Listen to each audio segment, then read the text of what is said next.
welcome to another episode of the Thomas Clan Garden. So today what I'm doing is I'm actually doing some late planting of some San Marzano tomatoes. Now these are going to be the first things that I put in the garden this year, with the exception of the onion sets that I did not start from seed personally. Now these are organic. They were given to me actually by one of our neighbors around the corner, which is very nice of her. She had something like 10 or 12 dozen of these tomatoes pop up out of last year from tomatoes hitting the ground and seeding, overwintering the seed in the ground. And so we were happy to grab some. If you saw the video with Nicholas, he put one in his garden, and so we're gonna put 3 in the ground. So the way that I plant tomatoes, I'm not sure if it's completely different from what you do at home, but I'm going to show you how I do it.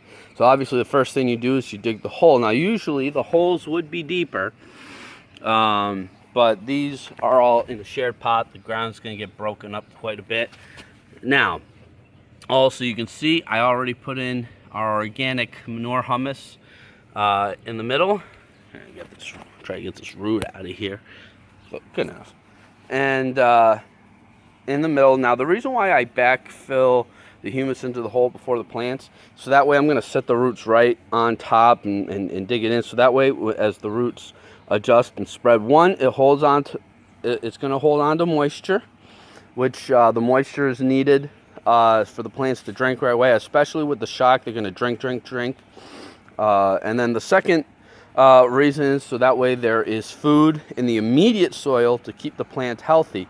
Now if you've seen any of my other videos of my tomatoes, you'll know this method seems to work pretty well for me. Now it did rain quite a bit yesterday, but I am still going to use water. Now normally when I do this, I would fill the hole up with water completely, mix in a little bit of dirt so that way it's like a mud, then stick the tomato in and then put in more dirt to seal it off.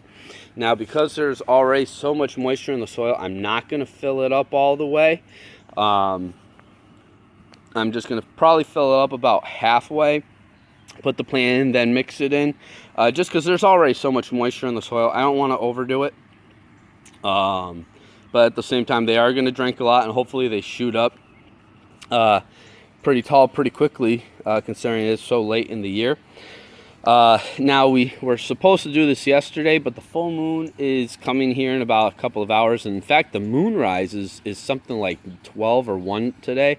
So we're getting this in before the moonrise, before the full moon actually sets. So it's at the end of our time frame, but that's all right. One good thing about it is that as the full moon eclipses and the moon starts to wane, the energy goes back down into the roots. So with the energy going back down to the roots, is actually going to help the plants get established. So they should actually be in pretty good shape, and in a couple of weeks you should see them start to grow big really quickly. So I'm going to pause the video for a second. I'm going to get the tomatoes separated, and then I'm going to show you the rest of the video. By the way, that's lettuce right there if you're wondering. As I took the tomatoes out of the pot, the soil broke right away from this one, so its roots are actually kind of exposed right now. So there's the roots. Now what I also do is I'm going to pause the video again in a second. These little wispy flowers, the baby leaves, I'm actually going to, hey, you do it well with one hand, maybe I'll do it all the time. You break these off. I drop them in. That way there's a little bit of elevation off the ground for the plant. So as I just explained, I'm going to pour in quite a bit of water. It's a little bit more than I had originally intended to. Where's my... Oh, shoot. Almost forgot my handy dandy trowel. And so then I mix it in. So it's kind of making like a very, very loose mud, which...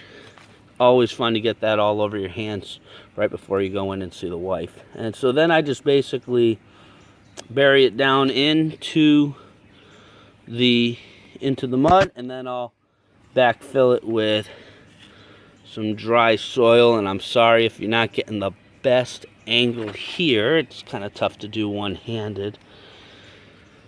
And so just kind of soften this up a little more. There's a lot there's already a lot of moisture in the ground, but tomatoes are mostly water. So actually, you can see some of the moisture is actually starting to come up out of the soil, which is good. So it's actually gonna help not overdo the plant. So there is the first tomato in the ground. I'm gonna put the other 2 in the ground. So I'll see you guys in a minute. Guys, so there you have it. 3 San Marzano tomatoes in the ground and planted, and you'll see them on future updates. Hopefully they continue to look as healthy as they did when I put them in the ground. So until next time, please like, share, subscribe, drop a comment in the box below, and we hope to see you again very, very soon. Thank you. Bye.